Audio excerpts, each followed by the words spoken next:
राष्ट्रीय अध्यक्ष जेपी नड्डा का कल शाहजहांपुर दौरा था। जेपी नड्डा ने सदा बाजार के कठिया टोला मोहल्ले में डोर टू डोर जनसंपर्क किया था। जेपी नड्डा की डोर टू डोर कैंपेन में चौंकाने वाली बात यह हुई थी कि जनसंपर्क के दौरान लगभग 1.5 दर्जन से अधिक लोगों की जेबों से महंगे मोबाइल चोरी हो गए। बीजेपी के राष्ट्रीय अध्यक्ष जेपी नड्डा के डोर टू डोर कैंपेन समाप्त होने के बाद लोगों को पता चला कि उनके मोबाइल चोरी हो गए। तब लोगों ने पुलिस को सूचना दी। पुलिस भी ये सुनकर हैरान हो गई कि इतनी बड़ी संख्या में लोगों के मोबाइल आखिर चोरी कैसे हो गए, वो भी भाजपा के इतने बड़े नेता के प्रोग्राम में। शाहजहांपुर के पुलिस अधीक्षक एस आनंद ने इस मामले को गंभीरता से लेते हुए एसओजी टीम को लोगों के चोरी हुए मोबाइल ढूंढने में लगा दिए। वहीं पुलिस अधीक्षक का कहना है कि इस पूरी घटना को अंजाम देने के पीछे किसी बड़े गिरोह का हाथ हो सकता है, जिसका खुलासा बहुत जल्द ही किया जाएगा। सब फोन था, कैसे कहाँ चोरी हुआ था? मेरा फ़ोन आईफोन 11 वाइट कलर का था, जो कि मैं जेपी नड्डा जी की रैली के साथ चल रहा था। मैं उनके भीड़ धक्का लगा मुझे और एकदम से फ़ोन, मैंने जब भीड़ से बाहर आया तो देखा फ़ोन गायब था। तो मुझे अब मैंने एसपी ऑफिस में बता दिया है, अब देखते हैं मिले। इस तरीके से कल जेपी नड्डा साहब का कार्यक्रम था, उसमें किस तरीके से मोबाइल चोरी हुए हैं लगभग कितने? राष्ट्रीय अध्यक्ष जेपी नड्डा जी आए तो उसमें इतना जन सैलाब, इतनी भीड़ थी, उसमें पता नहीं कहाँ से अलग तत्व लोग आगे, गैंग पूरा था। इसमें 19-20 मोबाइल और कई लोगों के पर्स भी उन लोगों ने साफ कर दिए, पता ही नहीं लगा। अच्छा, तो इसकी कोई कंप्लेंट की? हाँ, कंप्लेंट सदर थाने में की गई है और पेपर में भी निकला है। और पुलिस अधीक्षक जी ने कहा है कि हम लोग पूरी कोशिश सर्विलांस के सारे फ़ोन लगा दिए हैं और जरूर मिले। जेपी नड्डा जी का कार्यक्रम था, उसमें लगभग 1.5 दर्जन से अधिक मोबाइल चोरी हुए हैं, जिनमें महंगे मोबाइल्स भी हैं, पर्स भी चोरी हुए हैं। उन पर क्या कुछ करें?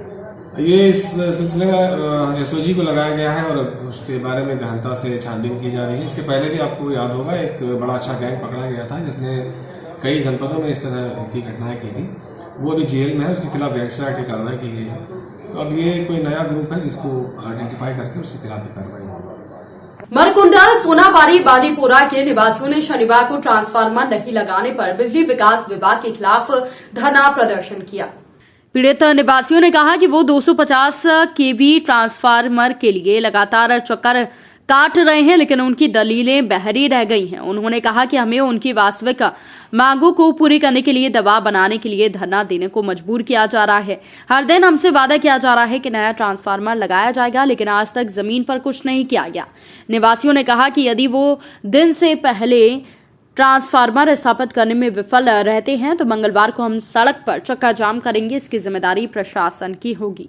हम देखेंगे मरकुंडल जो एरिया पिछले कई सालों से पानी ये बिजली के बगैर महरूम है। तो अभी हमने देखा जो यूथ हमारे पास आया था, तो मैं यहाँ से गुजरा तो इन्होंने गाड़ी मेरी रोक दी। तो कहा नजीर साहब कि हमारे जो एडवली साहब है वहाँ पर हमारे साथ चले कि हमारा जो प्रॉब्लम है बहुत ही कई सालों से है। तो हम इस वक्त गए, मेरे साथ है, आप ये देख सकते, इनको भी दिखा सकते हो कि मैं इस वक्त गया इनके पास, एडवली साहब के पास। उसने एश्योरेंस दिया कि हम ट्यूसडे को यहाँ पर जो ट्रांसफार्मर है इनका ये लगाएंगे इंशाल्लाह। यहाँ हमारा तो उनका स्टेशन है, तो उसने कहा कि ट्यूसडे को आना, हम इनको इंशाल्लाह ये ट्रांसफार्मर इनका यहाँ पर देंगे। तो 2-4 है कब से दिया? जी अस्सलाम वालेकुम। पहले तो मैं आपका खैर मकदम करता हूँ, आप यहाँ पे आए। यहाँ पे आप देख सकते हैं कि यहाँ पे कितनी आवाम है। अभी पिछली बार में हमने एक बार यहाँ पे हमारा जो मरकुंडल है, देखिए आप, जो पहला रिसीविंग स्टेशन है वो मरकुंडल में था, जिससे सारे मतलब एरिया को बिजली जाती थी, लेकिन हम ही बिजली से महरूम है। यहाँ पे हमें बिजली का दफ्तर है, पीडीडी डिपार्टमेंट है, यहाँ पे दफ्तर हो के भी हमारा मसला हल नहीं हो रहा है। हम आपकी वसादत से ये कहना चाहते हैं कि मेहरबानी करके हमारा ये मसला हल कीजिए, जो पिछले कई सालों से चल रहा है। आज हमें तकरीबन 2 महीने हो गए बिना बिजली के। कल इन्होंने जो बिल्स निकाले थे वो देना चाहते थे।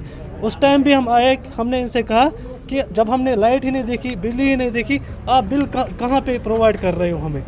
इसलिए हम आज भी आए थे। अब हमारे साथ नसीर साहब आए थे, हमने इसको रोका रास्ते में कि हमने कहा इसको हमारे साथ चलिए, आप AEE को बोलिए कि हमारा ये मसला प्लीज़ से प्लीज़ हल करिए। अब नसीर साहब ने भी और AEE ने भी ये कहा है कि ट्यूसडे के दिन यहाँ पे जो ट्रांसफार्मर है वो इंस्टॉल हो जाएगा। अगर तो आपने जैसे पहले ही सुना कि नसीर साहब ने कहा कि मैं प्रोटेस्ट के सामने रहूँगा और हम भी उस प्रोटेस्ट में इंशाल्लाह पार्टिसिपेट करेंगे। कब से आपको जी, हमारी जो बिजली की प्रॉब्लम है ये पिछले 3 सालों से है। हम पिछले 3 सालों से बहुत ही 2-4 है।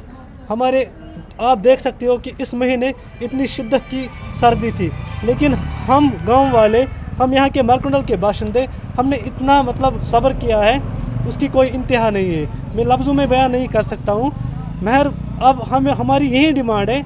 अब हम यही कहना चाहते हैं कि देखो आज 2022 चल रहा है, हम अभी भी उसी 1947 में जी रहे हैं। आप देखिए लोग कहां से कहां पहुंच गए। हम अभी भी बिजली के लिए धरने दे रहे हैं, रोड्स बंद कर रहे हैं। दूध को नालों में फेंका जा रहा है, ये देखकर काफी हैरानी हुई, क्योंकि लार गांधरबल के डेयरी फार्मों के द्वारा उत्पादित दूध के ग्राहक ही नहीं है।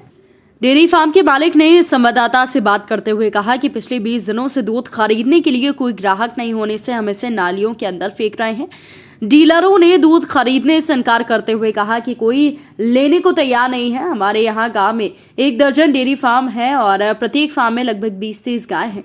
अगर सरकार ने हमें ये योजनाएं प्रदान की है तो उन्हें मार्केटिंग ढूंढनी होगी ताकि हमें और नुकसान ना हो। हमें इसे सस्ते दामों पर बेचने के लिए मजबूर किया जा रहा है, जो कि 10 रुपये प्रति लीटर है। लार तहसील के इन गांवों में हाहाकार मच गया है। सरकार को जल्द से जल्द इस पर विचार करना चाहिए। मेरा नाम जमरूदा है, मेरे पुरा में रहती हूँ। मेरे पास 20 गाय हैं। तो मैंने IDDS केस मेरा था, तो वो गवर्नमेंट के थ्रू मुझे आया है, लेकिन पिछले 20 दिन से लगातार हमें मतलब कि दूध गिराना पड़ता है, जिसको हम दे रहे थे दूध। अब कोई नहीं आता है लेने। हम उनको फ़ोन करते हैं, आप क्यों नहीं आते? वो बोलते हैं कि नहीं, मार्केट ही नहीं है, ये दूध हमें घर में रखना पड़ता है। अब जब हम फेंकेंगे तो आप खुद ही फेंको घर में।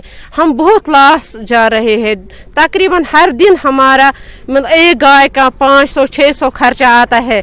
तो दूध मतलब ये सब इनकम हमें दूध से आती है थी, लेकिन मतलब पिछले 20 दिनों से लगातार मतलब कि हम दूध फेंक रहे हैं। हमें बहुत नुकसान हो रहा है, बहुत नुकसान हो रहा है। पता नहीं क्या प्रॉब्लम हो गई कि हमारा दूध अच्छे से चल रहा था, अब पता नहीं क्या। अगर गवर्नमेंट को यहाँ ये स्कीम देनी थी तो पहले मार्केट ढूंढना था। अगर मार्केट की प्रॉब्लम थी तो कोई ज़रूरत नहीं थी हमें ये गाय देने। मेरे 300 लीटर हर दिन आते हैं, तो तीनों के 300 हम मैं फेंकती हूँ। जिस दिन खैबर वाले आते हैं उस दिन मैं उनको देती हूँ 20 रुपये 15 रुपये में वो दूध। वो भी बोलते हैं कि हम उनके भी शुक्रगुजार हैं। इस टाइम वो उठा रहे हैं हमारा, अगर 20 ही रुपया देते हैं या 15 ही रुपये, उस टाइम वो ले रहे हैं। बाकी जिनको हम दे रहे थे श्रीनगर से आते थे, लेकिन अब कोई नहीं आता है हमारे।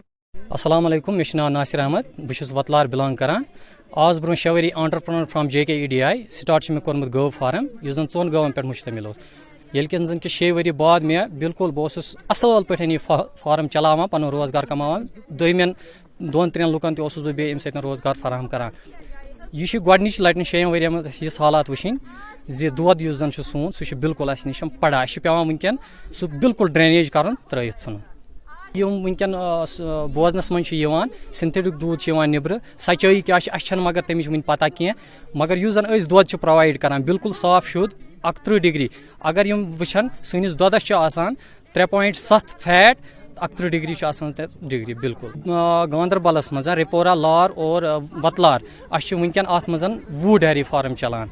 युहद नुकसान अगर अत काउंटिंग बेमो कर बिल्कुल तुम हेक्यू तस्वुर कर कूत नुकसान वनकन। गए ओत्र एनिमल हस्बेंड्री चीफ ऑफिसर युस गांधरबल बेहान तमिस निश, तमो दोप यह मार्केटिंग ऑफ मिल्क युस यह सनिस तहतस मज अम पतन गए DC साहिबास निश, ये जन खिलौना ये तथ शुरिस दिन सह तथ गिंदान, तिथे कन आव गिंदने अक दरवाज पे बेकिस दरवाज, बेक दरवाज पे बेकिस दरवाज, मगर तमिस सत आव न मुलाकात दिन कहीं। सन यह कि एनिमल हस्बेंड्री डिपार्टमेंट या युस तमिक आला हुकाम या LG साहब तम आसन यह वीडियो, अगर तिमन ताम यह वोत तम करें इंसाफ। अस गि दोद वात अमिक मार्केटिंग हूँ इंतजाम कर गवर्नमेंट से। अगर तम वनकन गाव प्रोवाइड करान एंटरप्रेन्योरन, तम क्या हेकन अमिक दोदुक इंतजाम पान कर। मेरा जो नाम है वो आफाक इस्लामानी है, जो मैं यहाँ ही लार का रहने वाला हूँ, और मेरा उसका नाम वानी डेयरी है। पिछले 15 साल, ये 2015 की स्टार्टिंग है। 2007 में मैंने IDDS स्कीम के तहत मैंने ये डेयरी खोला था। प्रोजेक्ट उस टाइम तो लगा था हमें डेयरी के बगैर कोई, जब इसमें आदमी काम करता है तो हर एक आदमी जो बिजनेस मैंने वो अपने सोचा मेरी डेयरी अच्छा चले और मेरा घर भी चले।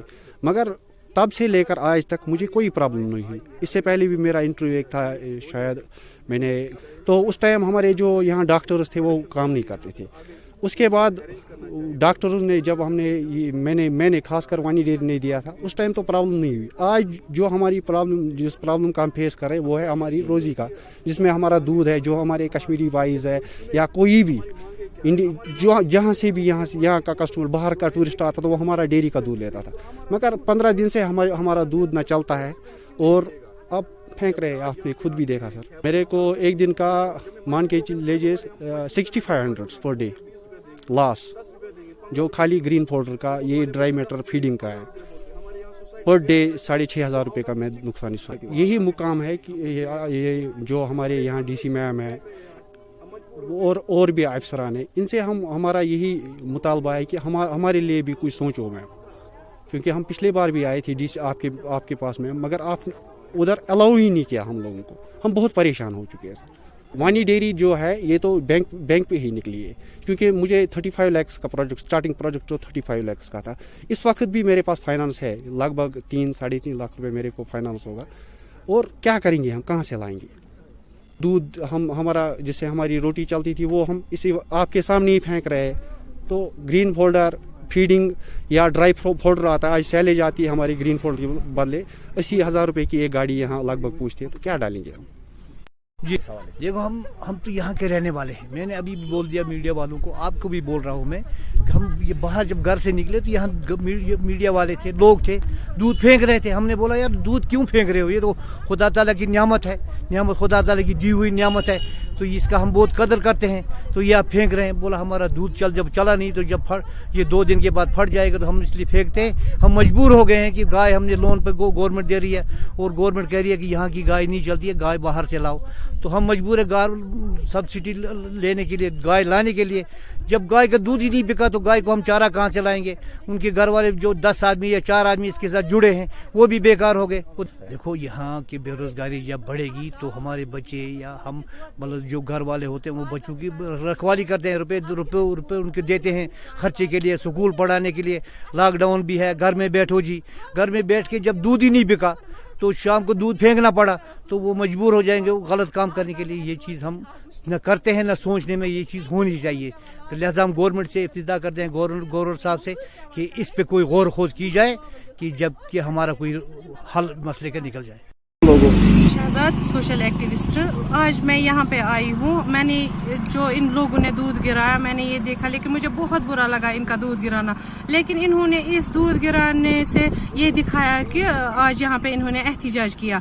अब इनको आप देख लीजिए, अगर एक गाय का खर्चा दिन में 600 का आता है तो ये बेचारे क्या करेंगे जब इनका दूध ही नहीं चलता है। एक महिला यहाँ पे चीख के बोल रही थी कि मैंने 20 लाख की गाय लाई है। आप उनका देख लीजिए, उनको कितना नुकसान हुआ है।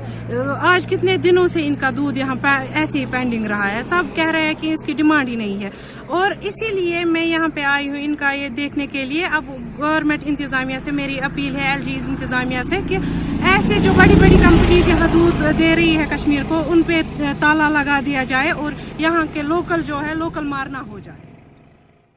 नेपाल स्थित प्रदेश नंबर 5 के क्रिकेट एसोसिएशन के मुख्यालय भैरवा में अंतर्देशीय प्रदेश व जिला कमेटी के अधिकारियों की बैठक गुरुवार को संपन्न हुई।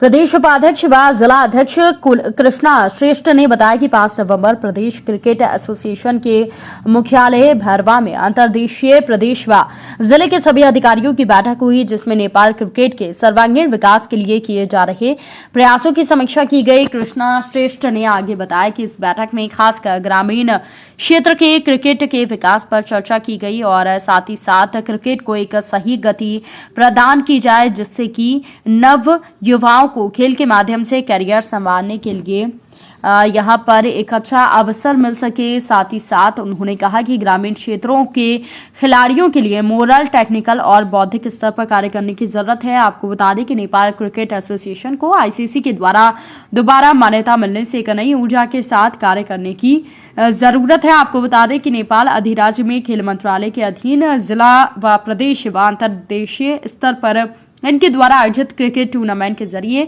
खिलाड़ियों का चयन किया जाता है, जिसमें जिला व प्रदेश स्तर पर क्रिकेट के अभी फॉर्मेट में टूर्नामेंट आयोजित किए जाते हैं, लेकिन जिला व प्रदेश उपाध्यक्ष व जिला अध्यक्ष कृष्णा श्रेष्ठ ने उपेक्षित ग्रामीण क्षेत्रों के क्रिकेट के विकास के लिए कार्य करने पर बल दिया है। इसके लिए सभी स्तर, जिला, प्रदेश व अंतर्देशीय एसोसिएशन के सभी बोर्ड अधिकारियों को सामंजस्य स्थापित कर बिना किसी भेदभाव के कार्य करने की जरूरत है। खबर यूपी के बलिया से, जहां पर बलिया जनपद के बैरिया थाना क्षेत्र चकिया गांव का मामला बताया जा रहा है, जहां पर अपहरण के 9 दिन बाद भी युवक का सुराग न मिलने पर परिजनों ने जिलाधिकारी कार्यालय पर पहुंचकर न्याय की गुहार लगाई है। प्रशासनिक अधिकारी को पत्रक दिया है। शनिवार को हाथों में एफआईआर की कॉपी लेकर बलिया जिलाधिकारी कार्यालय पहुंचे। ये अन्नू गुप्ता के परिजन हैं।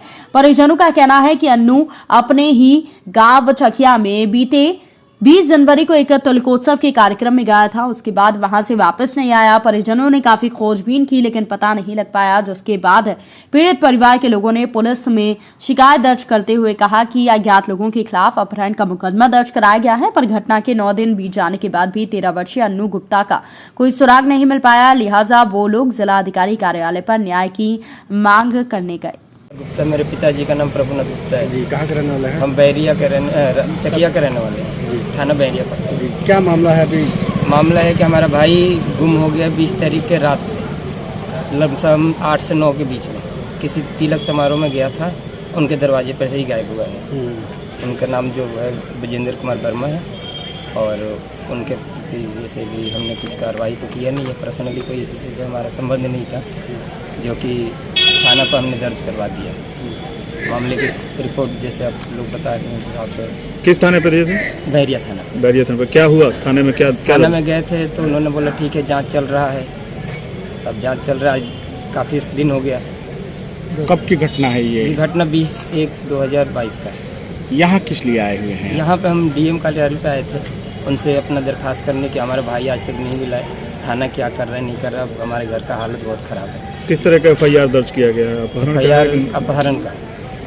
वहाँ पे तो वैसे भी बताए थे, लेकिन अपहरण का एफआईआर जो हमें मिला है रिसीविंग, वो अपहरण का। कितने दिन हो गए इस घटना को? रिसीविंग मिलेगा। कितने दिन हो गए घटना को? घटना को हो गए 20 तारीख को हुआ है, आज 29 तारीख है, अब 10 दिन हो गए। अब तक पुलिस के द्वारा अभी कोई कार्रवाई नहीं। क्या चाहते हैं? हम चाहते हैं कि हमारा भाई कैसे भी आए, और क्या हम चाहते हैं हमारा भाई आ जाए घर पे। इससे बड़ी चीज़ क्या चाहे? क्या 9 साल का था और क्या नाम? 13 साल का था। उसका नाम अन्नू गुप्ता है। किस थाने के क्यों गाँव के रहने वाले? मैं वही अपना चकिया गांव है मेरा, थाना बैरिया।